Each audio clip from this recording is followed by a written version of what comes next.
মা, তুমি তো এই বাড়িরই বউ, তাই না? হ্যাঁ আন্টি। তোমাকে একটা প্রশ্ন করি। হ্যাঁ হ্যাঁ, করেন না আন্টি। আচ্ছা, এই ফ্ল্যাটটা কি ওনাদের নিজেদের নাকি ভাড়া? ভাড়াও না আবার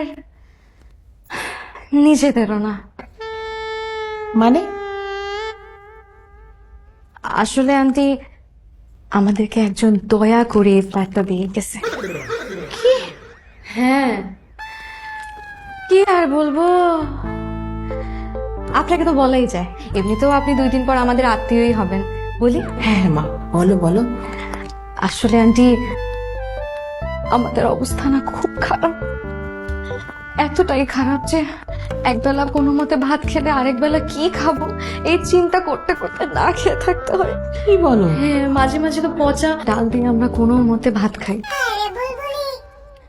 আর আন্টি, এই বাসায় যত আপনি জিনিসপত্র না ফার্নিচারের সব, এগুলো আন্টি সব ভাড়ায় আনবে।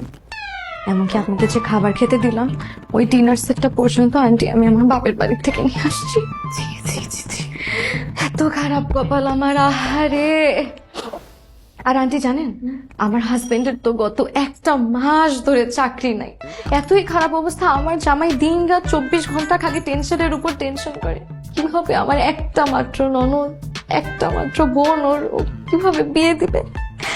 কি আর বলবো আন্টি, দুঃখের কথা তো আসলে সবাইকে বলা যায় না। আপনি তো এমনিতে কয়দিন পর আমাদের আত্মীয় হবেন, আপনাকে তো বললামই। তো ভাবলাম যে দুঃখের কথা আপনাকে শেয়ার করি, তাহলে মনটা একটু হালকা লাগবে। এত কষ্ট নিয়ে যে কোথায় যাবো আন্টি, কয়দিন পর ভিক্ষা না করা লাগে। হ্যাঁ হ্যাঁ, বুঝছি, চলো।